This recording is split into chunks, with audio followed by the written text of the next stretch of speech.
speak on it with who you with, Kirk, dog. I'm out. I'm out. I'm out. I'm out. Welcome to speak on it with who you with, Kirk, dog. I'm out. I'm out. I'm out. Who you with, Kirk? I'm out. Welcome to speak on it with who you with, Kirk, dog. Welcome to speak on it with who you with, Kirk, dog. I'm out. I'm out. I'm out. I'm out. Welcome to speak on it with who you with, Kirk, dog. Welcome to speak on it with who you with, Kirk, dog. I'm welcome. I'm welcome. I'm welcome. I'm welcome to speak on it with who you with, Kirk, dog. Welcome to speak on it with who you with, Kirk, dog. I'm welcome. I'm welcome. I'm welcome. I'm welcome to speak on it with who you with, Kirk, dog. Welcome to speak on it with who you with, Kirk, dog. I'm welcome. I'm welcome. I'm welcome. I'm welcome to speak on it. Welcome to speak on it. I'm welcome to speak on it. Welcome to speak on it. I'm welcome to speak on it. Welcome to speak on it. I'm welcome to speak. Welcome to speak. I'm welcome to speak. I'm welcome to speak. I'm welcome to speak. I'm welcome to speak. I'm welcome to speak. I'm welcome to speak. I'm who you with, Kirk, dog. Welcome to speak on it with who you with, Kirk, dog. I'm who you with, Kirk, dog. Want to welcome everyone to the show. Hopefully y'all had a great weekend so far. Mine's have been pretty good. I don't know about y'all, but why is that playing in the background? Okay. But mine's was pretty good this weekend. So hopefully y'all had a great one. I know in the DF dub we are getting some storms, so definitely be careful. A lot of accidents on the road. So definitely be careful if you're out on the road. But tonight we're going to talk about a couple of stories that came around. We're going to talk about Jay Anderson, who was actually killed back in 2016 by a Milwaukee policeman. So we're going to talk about that a little bit. And also, we're going to talk about Curtis Crosland, who spent 30 years in prison for a murder he did not commit out of Philly. Then we're going to talk about Travis Moya out of Georgia, having a mental health crisis, and his wife called the police. 8 of them show up, including a K9 unit, and then he was attacked by the dog. Why he was in handcuff, was not resisting. So we're going to hit on that also. And then also one other story I added in, but Vinson came out of Aurora, Colorado. Yeah, the police is still doing the same thing they've been doing. So we're going to talk about that. And then, unfortunately, Michael Freedy out of Las Vegas, father of 5, died from COVID-19. And what he said at the end. So we're going to hit on that also. If you are on my personal Facebook page, please take the time, go over to the podcast page, speak on it with who you with, Kurt, though. It's at the bottom of your screen. Just go on there. And when you chat live with us, just like T-Cal, I can put your message up on the screen. So definitely take the time out and go over to speak on it with who you with, Kurt, though. Welcome to the show, T-Cal. Thank you for always supporting the show, being a faithful listener. Thank you for tuning in. Hopefully you are safe. I know you are in the DF dub too. So thank you for always tuning in and supporting the show. Excuse me. Seems like as soon as I get on, my throat won't start acting up. This case with Jay Anderson happened, Jay Anderson Jr. happened back in 2016. Well, on Friday, the judge found probable cause to charge the officer in the death of Jay Anderson Jr., overruling the prosecutor. Now, this story is kind of tricky. I know we talk about police officers a lot of time doing things, but please listen to the whole story before the comments start coming in. Listen to the whole story because this is a little bit different. I don't know if y'all can hear the thunder in the background, but we're still getting rain. So hopefully we don't lose our lights tonight. But it is still storming here in DFW, and it's thundering right now. So, um, but former officer Joseph Mensah has been accused of homicide but neglect handling of a dangerous weapon. A judge in Wisconsin has ruled that a police officer fatally shooting of Jay Anderson Jr. in 2016 deserve a second look. Anderson, 25, was asleep in his parked car in Milwaukee when former officer Joseph Mensah spotted the vehicle around 3 a.m.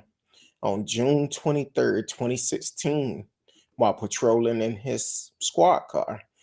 People report Mensah approached Anderson's car and reportedly tapped on the window, believing the occupant was pretending to be asleep. Mensah, this is where it gets tricky, who is black. Yes, the officer was black. Allegedly said he and Anderson engaged in a conversation before he spotted a handgun on the front passenger seat. Um, Mensah claimed Anderson failed to respond to command to keep his hands up, and instead he suddenly lunged toward the gun with his right hand. And the report stated Mensah, fearing for his safety, shot Anderson, who suffered 5 gunshot wounds to the head and 1 to the upper shoulder. Per the coroner report, he died at the local hospital. A video camera on Mensah's squad car recorded the killing. I watched the video at least 20 times, and I was able to watch it in slow motion, forward, backward, and frame by frame. The Watauga Police Chief Barry Weber said at the December 2016 news conference, reports WUWM, the police officer had less than 1 second to make a decision. A police officer who responsibly believed there is an imminent threat of death, a great bodily harm, is authorized by law to use deadly force.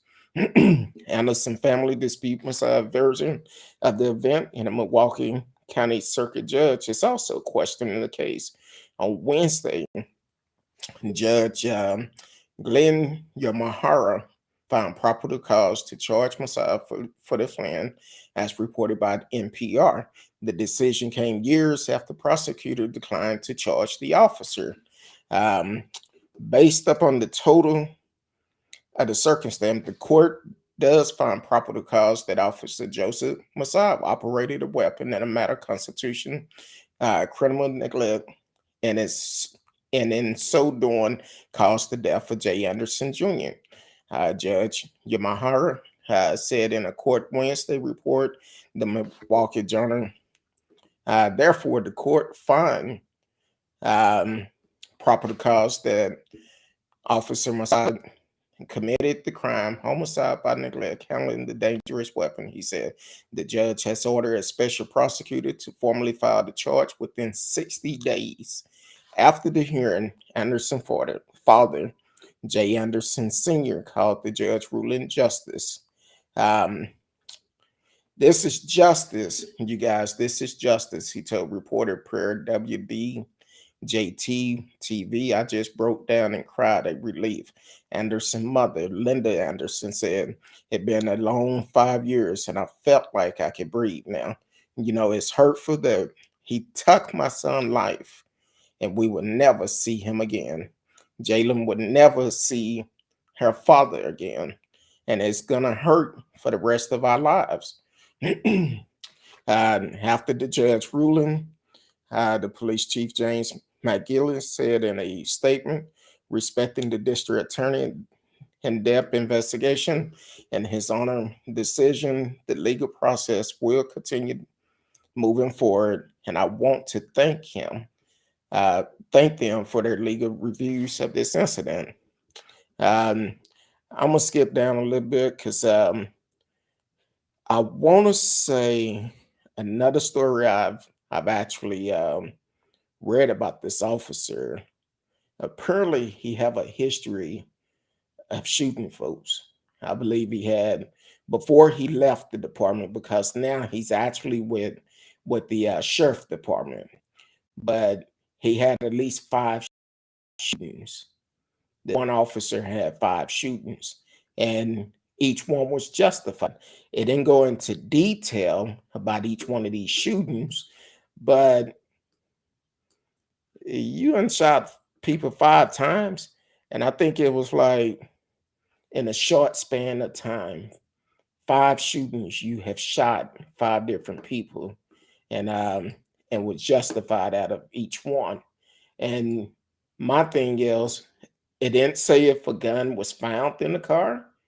I would love to know more information on that. If it was a gun found in the car, um, if it was, it's kind of iffy on that, because if the gun was where he said it was located, okay, maybe it was justified. But I wasn't there. I don't know. But I would definitely like to know more details about this, because the stories are not saying if the gun was actually found in the car or not. But for this officer to be involved in 5 different shootings in a short period of time, that throws up a red flag. And I say all the time, scary officer do not need to be on the street. And yes, this officer is a black man. Before y'all start sending me comments talking about, oh, you going against the blue and all of this. No, like I say all the time on this show, what's right is right, what's wrong is wrong. I don't care who you are, what color you are, if justice need to be served. Now, it have to be some reason why this judge um, actually decided to go toward the charges with him.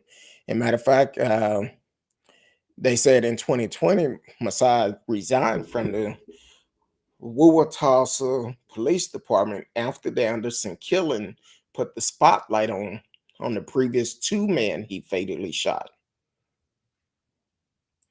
Alvin Cole and Antonio Gonzalez. So this either a trigger happy officer or he's a scary officer, one of the two. But once the spotlight got on the 2 previous officers, 2 previous shooting that he did, make you say, what's really going on? So, and now this the problem I have when officers have track records like this, they will resign and go to another department. And that's exactly what he did. He resigned, he went over to the sheriff department. Now, with a record like this, they should be like, hold on now. Um, that's kind of messed up. What's really going on? Um, and they saying that these killing, I said 5, so it was actually 3, including the Anderson case. Mensah reportedly killed 3 people during a 5-year span and was cleared of wrongdoing in each case. 3 killings in 5 years. Now, maybe the department is covering up something. Maybe they need to investigate these other 2 shootings, because something not right. Um, Either that officer has some real bad luck, or he's one of those trigger happy officer. I don't know. I don't know the man, but um, trying to see what actually happened with this other guy. Um, uh, One was shot at a mall. Alvin Cole was shot at a mall February the 2nd, because he was actually uh,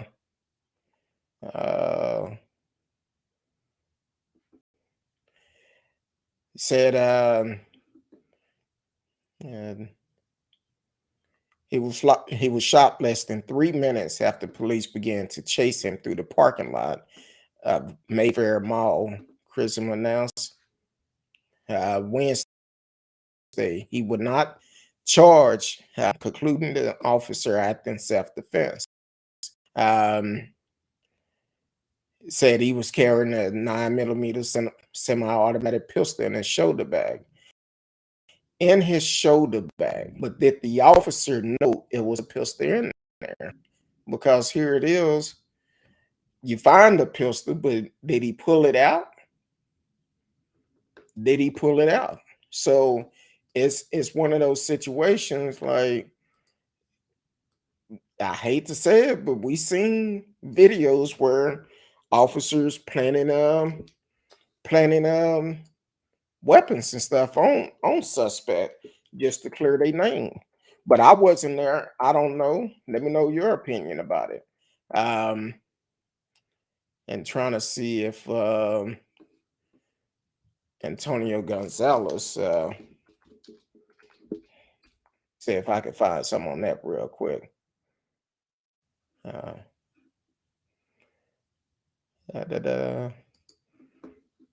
It said that happened in 2015. Um, da, da, da, da, da, da, da. I'm not signing up for that.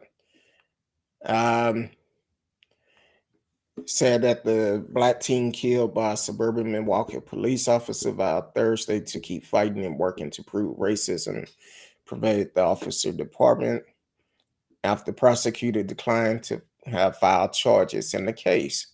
Alvin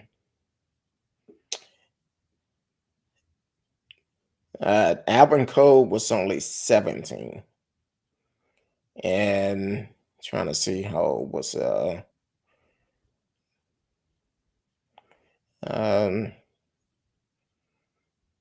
trying to see what the reason why he was shot. That if it's your first time tuning in, we do research some things when stuff come up, so we do take a look. May have to Google some stuff and find out some answers real quick. Looked like Gonzalez refused to drop a sword, so he shot and killed them. So that's one of those. How close was he? How close was he with the sword? So once again, sound like to me it possible we have a trigger happy cop on our hand. Then again, it may be a scary cop, but he was cleared of all of them. So that's kind of one of those iffies right there. He had a sword, but how close was he? He couldn't use a taser. I'm just asking. Appreciate it, T-Cal. You know, I have to stick to the facts. Said nothing wrong with making sure you give facts. Exactly. So that's what we're dealing with now. So hopefully that family do get justice. If it's not a justified shooting, hopefully they hold that officer accountable. If it is justified, well, at least they have closure. But with that type of track record, 3 people in 5 years, that's a long time. And that's a lot. You must have some bad luck or something. So this other story came out the other day, which is interesting. A lot of time we end up hearing about since then. Excuse me. But after 34 years, a 60-year-old man was able to walk out of jail a free man after being accused of a murder he did not commit. 34 years. A Philly man was cleared of murder after 34 years by evidence that was in the police file all along. They knew it was in his file, and they knew he didn't do it. 34 years this man spent in jail. More than 30 years ago, based only on the statement of two witnesses who either recanted or failed to appear in court. Curtis Crosland was convicted of the 1984 murder of a South Philadelphia store owner. Um, man, he two man who and sentenced to life in prison. On Thursday, Crosland 60, a father of five and grandfather of 32. Not a lot of sleep going on. Was released from the state correction institution, Phoenix in Montgomery County. So many loved ones crowded onto his sister narrow block in the City Cobb Creek section, streaming and hugging that traffic ground to a halt. Um, I just came home after 34 years. I've been in store it. Crosland apologized to one driver. She responded, "Praise God." Crosland is the 21st person um, with support from District Attorney Larry Crosland Conviction Interrogation Unit, which concluded that investigation had illegally concealed troubling information about the witness who accused Crosland and evidence pointed to another suspect. U.S. District Judge Anita Brody has this week ordered Crosland release or retired, and the DA formally dropped the charges. In her order, Brody affirmed that CIU efforts, saying the DA's first responsibility is to justice. The responsibility of doing justice does not disappear once a conviction is achieved.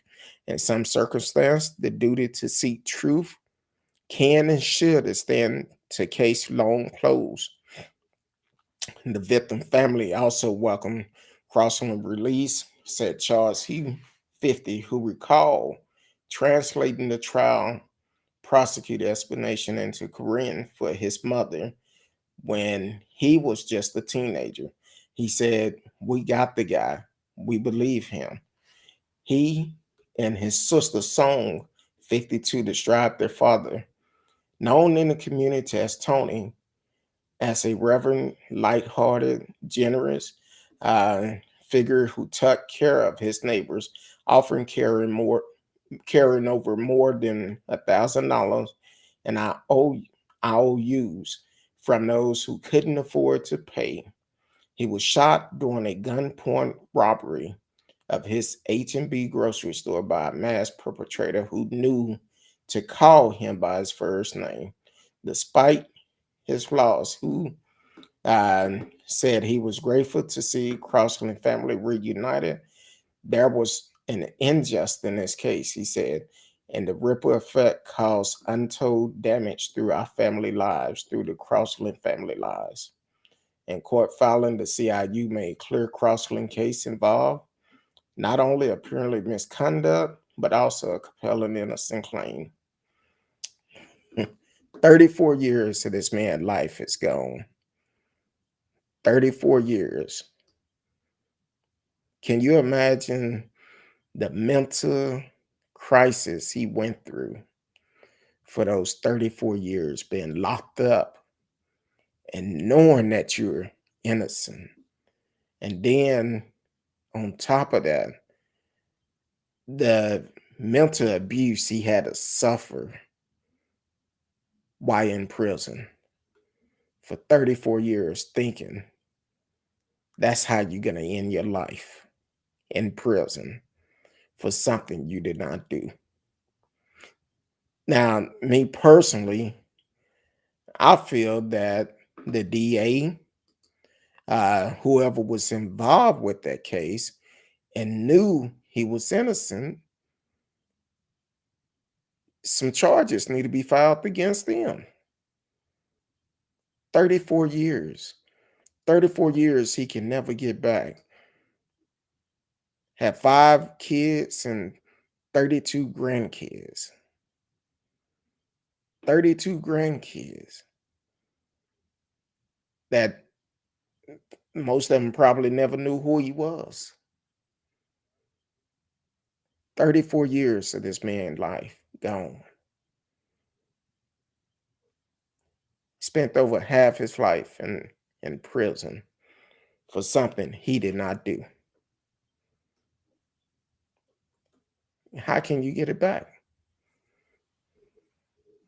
At this point, unfortunately, Philly finna have to open up their checkbook. Every time I hear about a story like this, I think about the movie Life, when that cop said that at least the state of Mississippi got free labor out of it. 34 years. Been locked up. That's a long time. Mr. Crosland, enjoy your family, but hopefully they do what's right and take care of you, because this is unnecessary, especially with them having that information in your file. That could have been over and done with.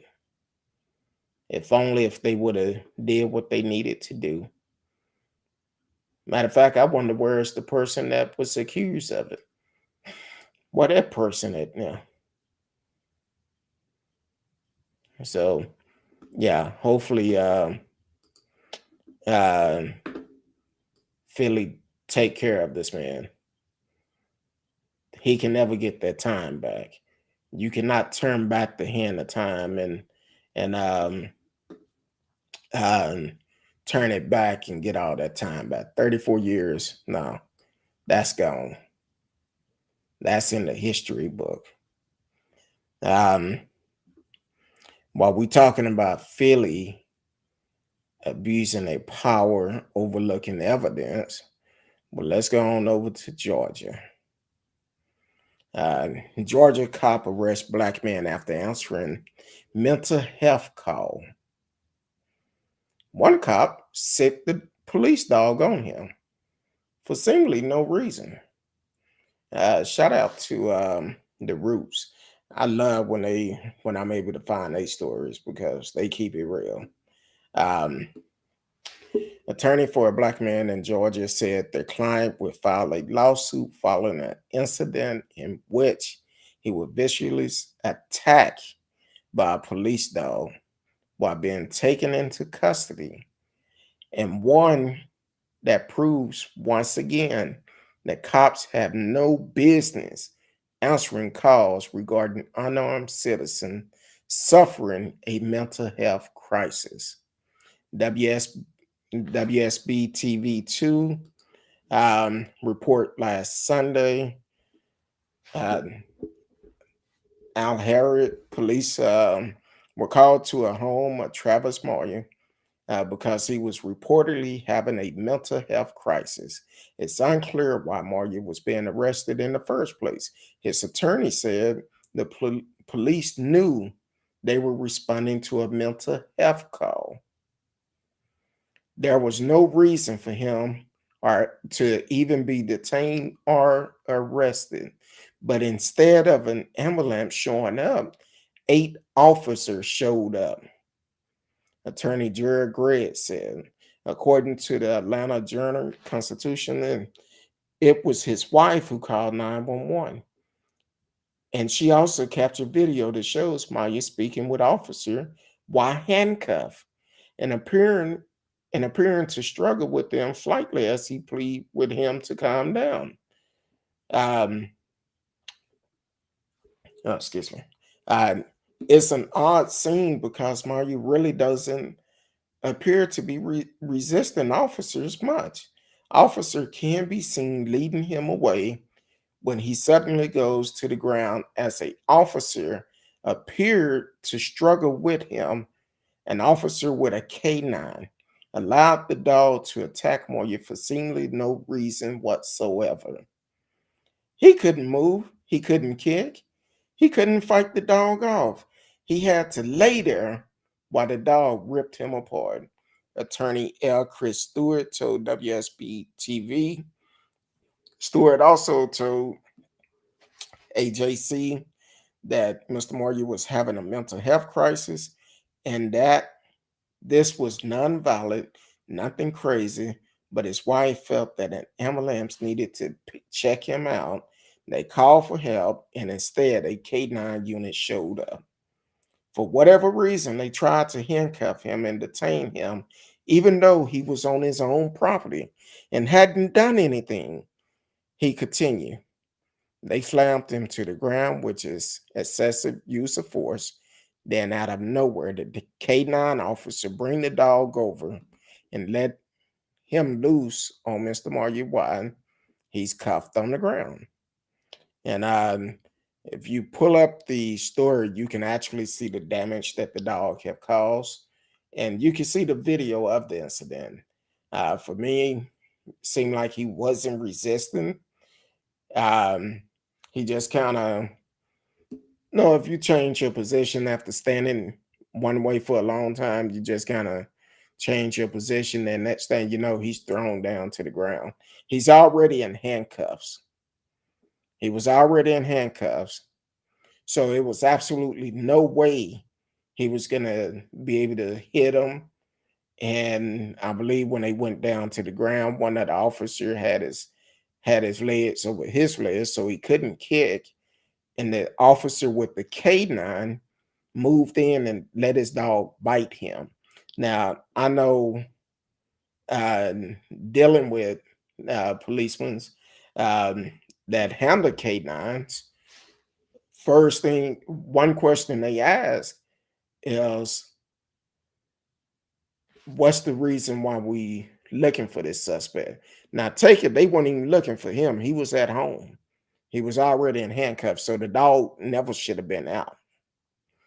And I know we had an incident where I rolled up on this guy breaking into our trucks on a Saturday on the yard I parked at. And we end up calling the cops. They come out and they end up bringing a K9 because we spotted him in the woods, and they went in to search it. And the officer asked, hey, is it a crime been committed? Because if my dog, my partner, bite him, I'm responsible for it. So I don't know if Georgia had those same rules or not, but still, this man was in handcuffs. You sent 8 officers out for a K9, for a mental health crisis. And not only that, um, I had flipped off he was only charged with one felony count of obstruction and booked in Fulton County Jail. One felony count of obstruction. That's the only charge he have. What was he obstructing? He was at home. He was at home, minding his business. Probably had the itis because he probably just got finished eating dinner. And on a Sunday, it's like, really? But once again, that's the type of activities we have with policemen, with some policemen. And for them to do this, it's like, really? Um, and of course, none of the officers look like me. But yeah, you send 8 police officer in a K9 unit. Even the I want to say the police chief said he had no idea why the K9 unit was there.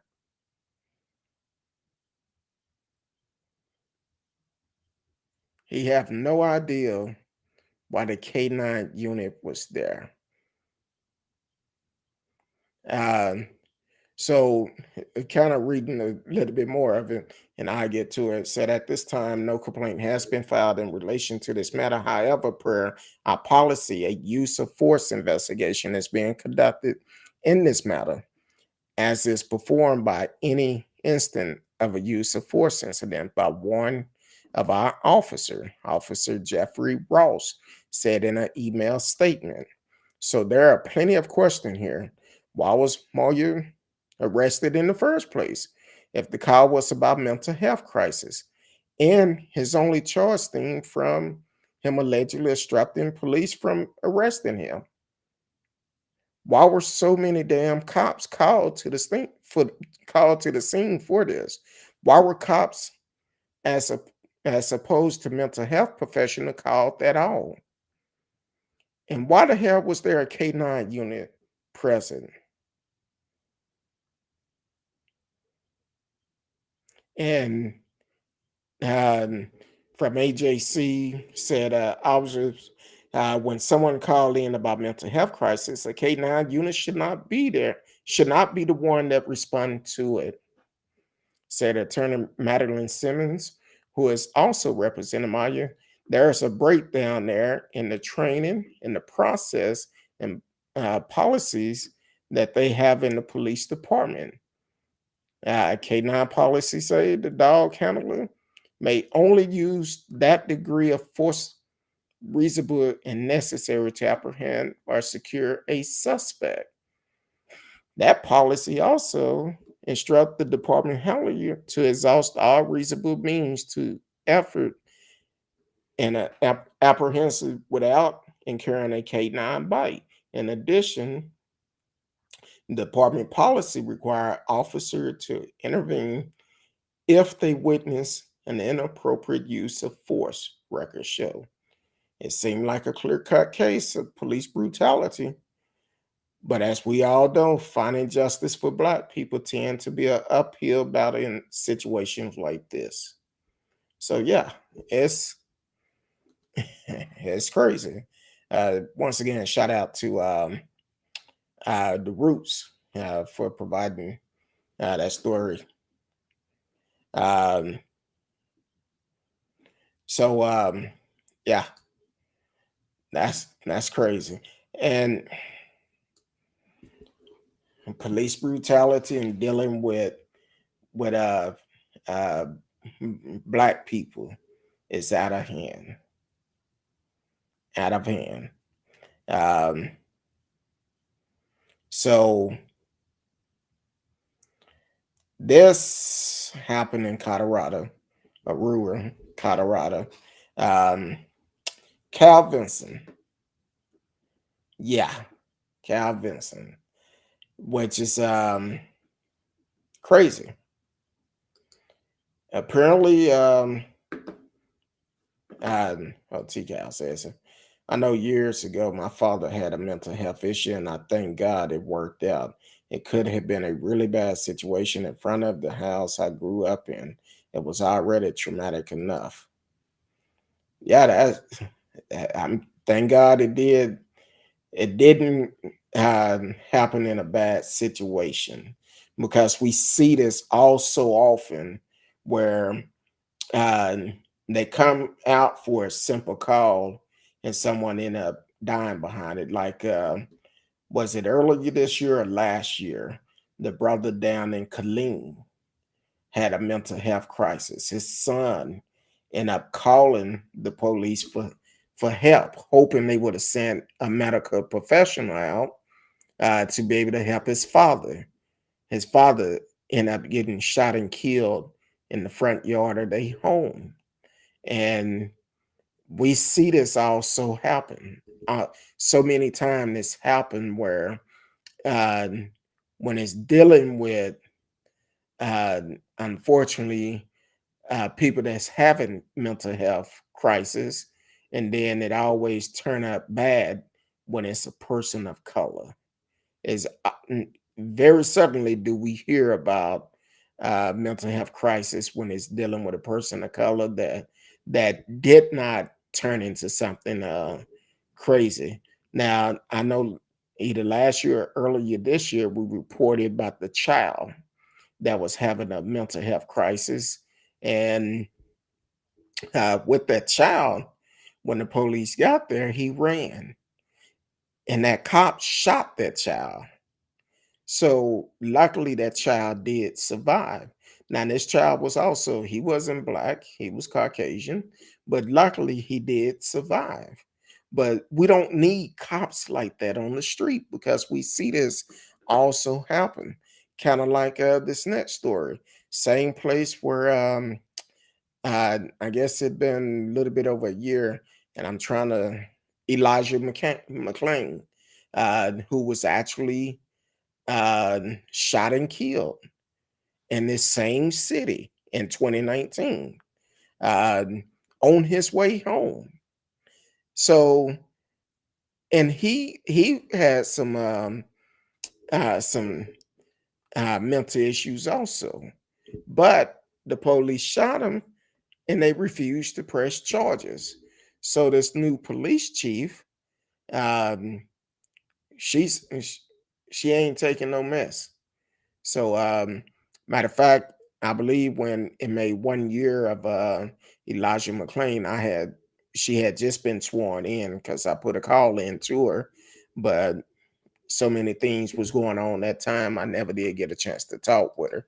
So, COVID and all of that.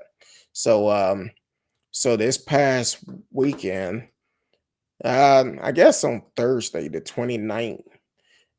Well, it happened on July the 23rd. I take that back, but it finally came out on the 29th.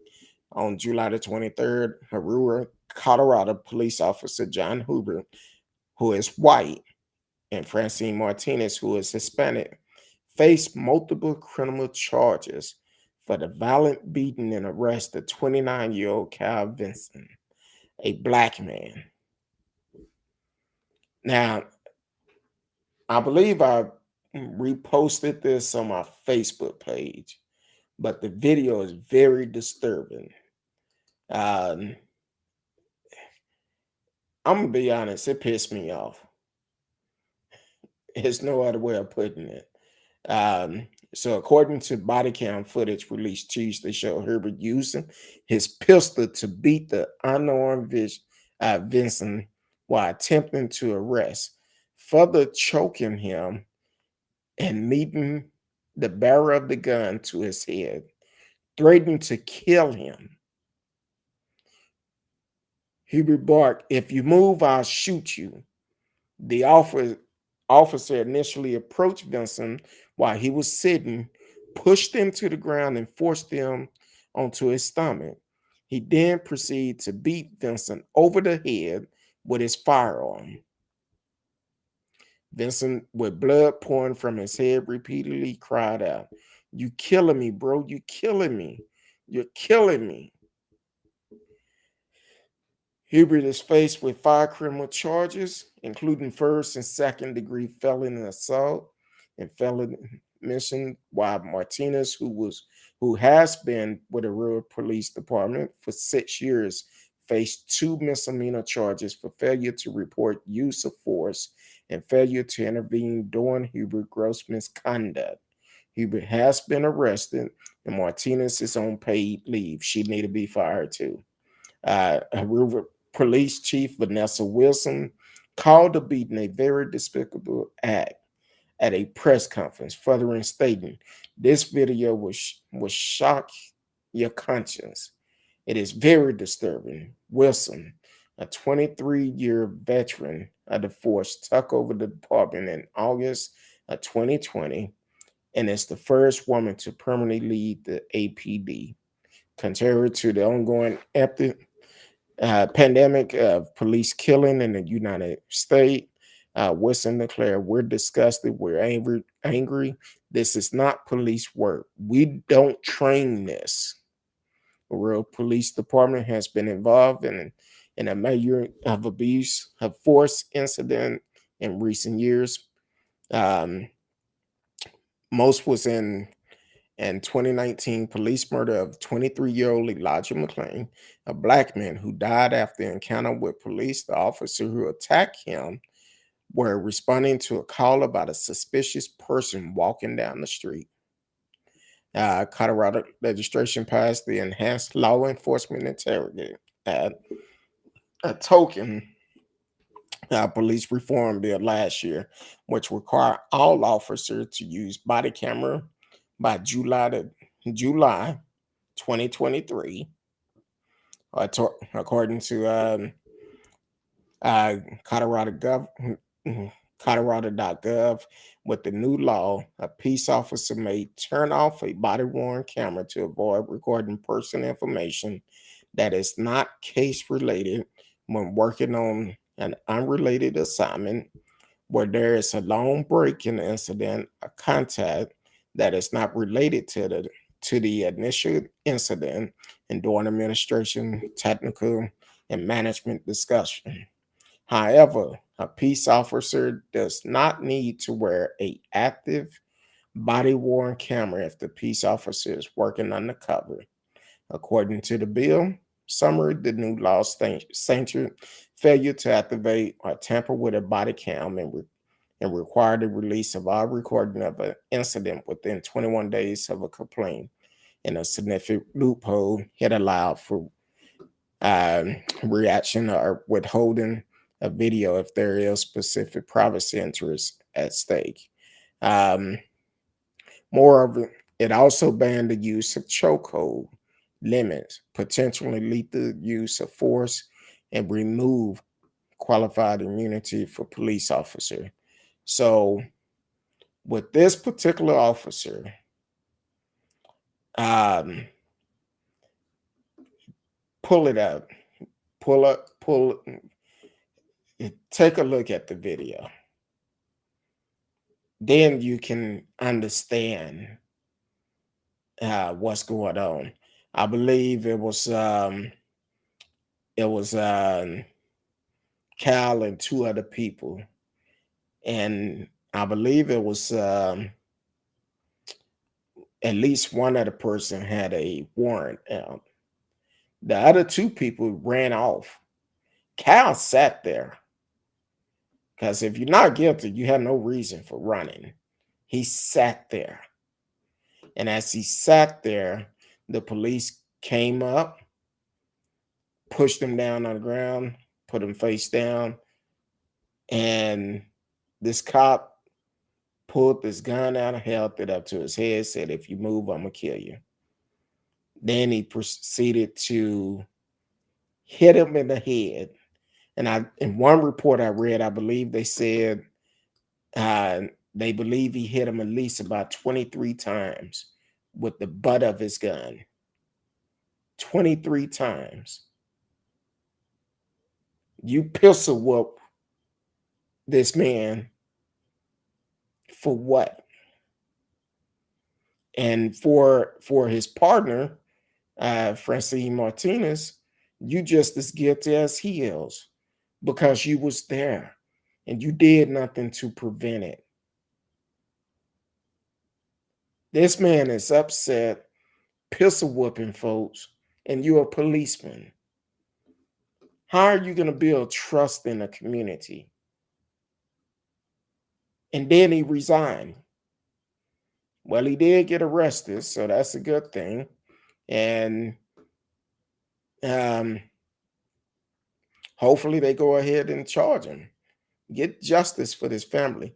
And they also interviewed Kyle's father, and his father said in the interview, "I thought I was going to see my son die right in front of me." Um, because he kept saying, "Man, you killing me. You killing me." In the video, I seen a gash probably about this big on the side of his head. Think they said he had to get 6 stitches. Can you imagine the mental issues he's going to have after this? Because that nothing to play with. Here it is, a police officer, somebody who we supposed to trust, damn near beat you to death. That's the issue. He should never be allowed to be another policeman. Whatever time they would give someone for doing something like that, he should get every bit of that time. I don't care about him being a police officer.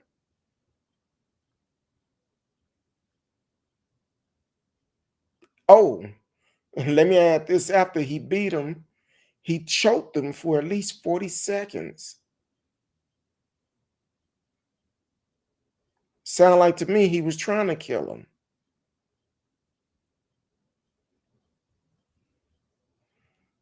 And looking at his face, I'm gonna just say he look a little suspect, and look like he could have been in D.C. on January the 6th, allegedly. Um, but it almost killed the man. For what? He didn't run from you. He sat there when the other two ran. And um, people want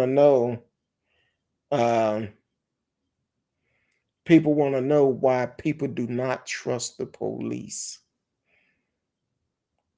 That's the reason why. That's the reason why right there. It don't make sense. It don't make sense at all. Um, if you're just not tuning in, you are listening to Speak on It with Who You With Kurt Dog. If it's your first time, please don't let it be your last time. You can always like, share, subscribe to the channel, click the notification for whenever we come on. You can be a part of the show, and tell a friend. We are live, and you can always live chat with us. Um,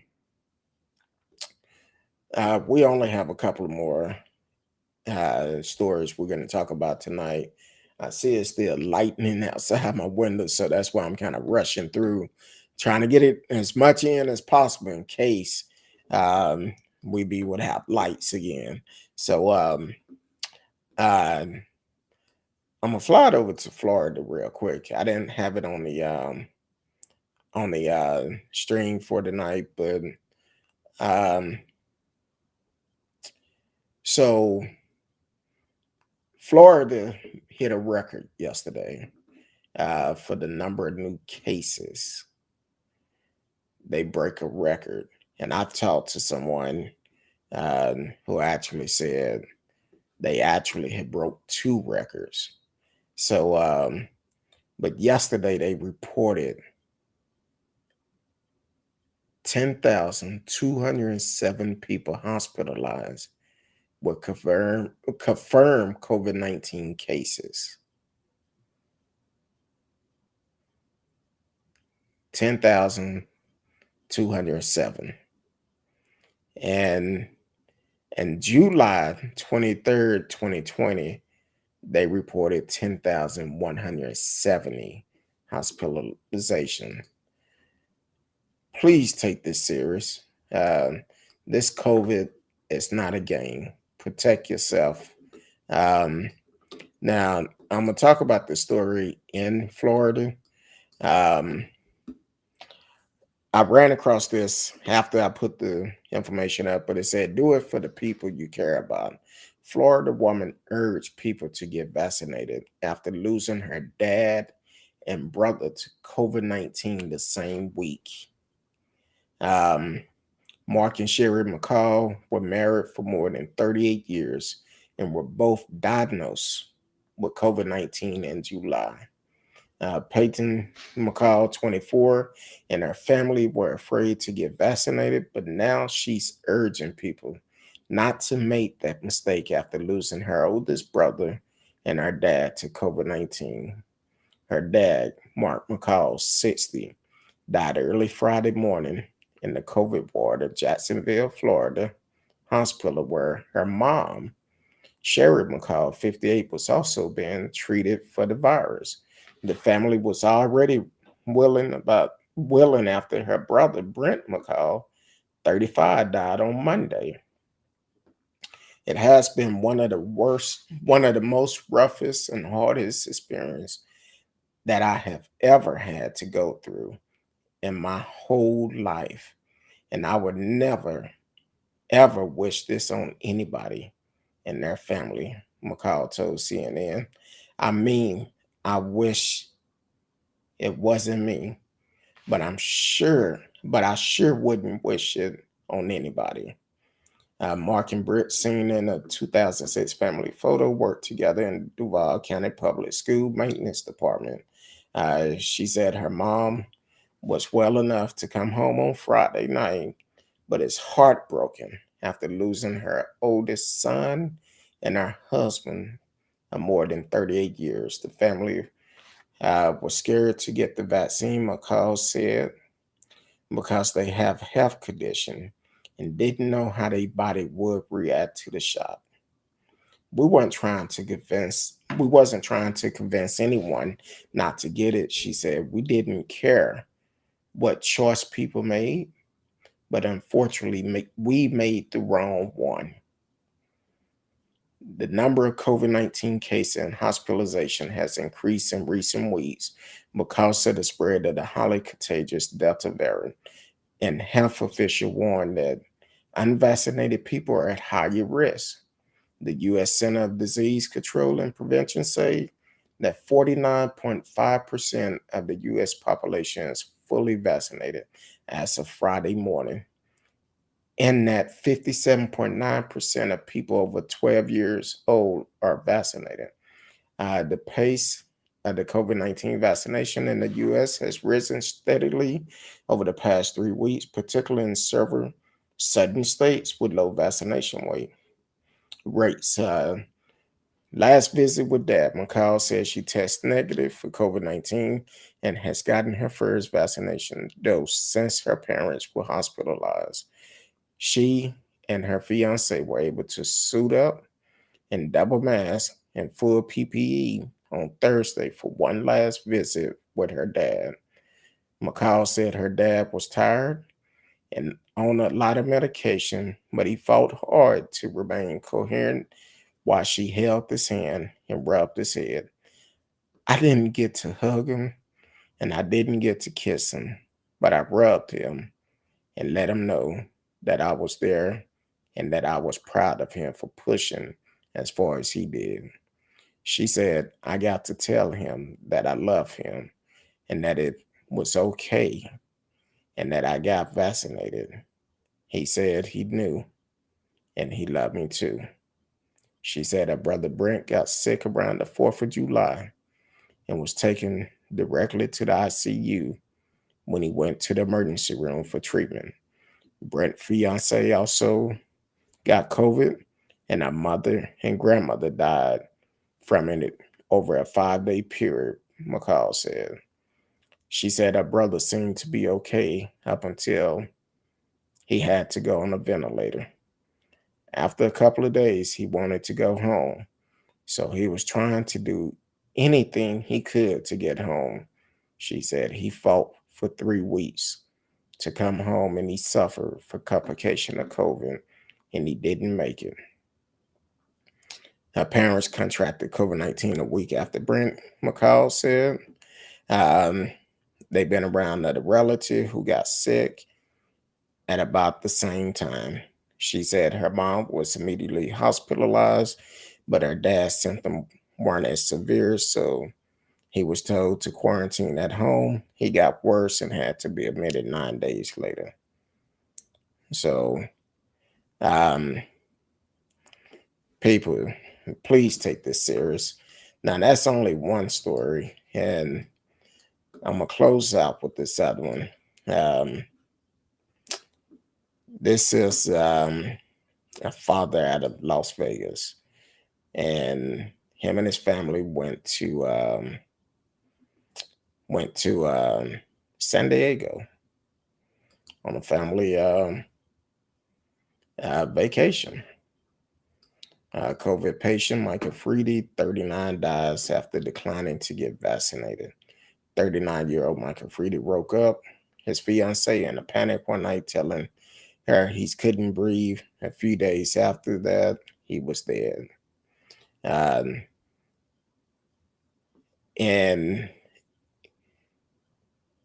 his words was, I should have gotten the damn vaccine. This is one of the last things 39-year-old Michael Freedy told his fiancée, Jessica DePrez, before he died from COVID-19 in an American hospital on Thursday. The couple had 5 children, the youngest of them just 17 months old. They've been together for 7 years. Mr. Freedy spent the final days of his life in intensive care, unable to breathe without the help of a machine. In a country where COVID vaccines are free and readily available, he decided to wait before getting vaccinated. He wanted to wait just 1 year from the release to see what effect people had, but was never any intention to not get it. Mr. Perez told her local TV station, Fox 5, Las Vegas, she said she would always regret that decision. He was only 39. Our babies now don't have a dad. You can't say I'm young and it won't affect me, because it will. Mr. Pre said, I expect to get 30 more years with him. Mr. Pre and her elder child have now been vaccinated. So Michael had actually texted his fiancée, said, I should have gotten that damn vaccine. My mind, and she responded back, my mind is going a million miles a minute, and I don't know what to focus on. And she told him, I'm so sorry, baby. He said, I was starting to get a little happier, thinking I might only be a couple of days away. And now I'm over a month again, gonna depress me again. Plus the long-term effect of what happened to my body. So, people, please, if you haven't been vaccinated, definitely take the opportunity to get it, because it is free. It is free. And check with your doctor. I don't know if y'all remember, before I took my vaccination, I had to check with my doctors and make sure it was okay for me to take it. And until she gave me the okay, I wouldn't take it, because I didn't want to mix that medication with medication I was on at the time. So definitely take the time to make the right decision. And even if you don't want to take the vaccine, at least protect yourself. A mask will slow it down. I know personally, I wear 2 masks, but at least protect yourself. Do that much, because I know when I go out, if I have to go to the store or something, it's only a handful of folks wearing a mask. And they look at me like I'm crazy. No, I'm wearing my mask. I don't care. I'm gonna wear mine. So definitely protect yourself. Protect your loved ones, because with Michael Freedy, his fiancée, and I don't have the GoFundMe thing, but she also have to do a GoFundMe to bury him. So protect yourself, keep your family from having to go through this. This is not a game, regardless of what some people conspiracy is about it. As they saying right now, it's the ones that without any vaccine are the ones that are dying from it. So at least protect yourself because of that. So you have been listening to Speak On It with Who You With, Kurt Dog. Once again, if it's your first time, if you haven't clicked the like, the subscribe, or whichever platform you on, please take the time and share it, like it, and be a part of the show. Click the notification for part of the show, and you won't miss the show. And you can always participate with us during the show, during the live shows. You can always participate with us, and we all family here. I don't care who you are. You taking the time out to listen, you are family. Everybody is welcome here. Like Marcella Smith say all the time, this is the people show, and we are part of the people. So always come back. Hopefully, if it's your first time, it won't be your last time. And continue to support the show. Until tomorrow night, I love each and every one of you. Until then.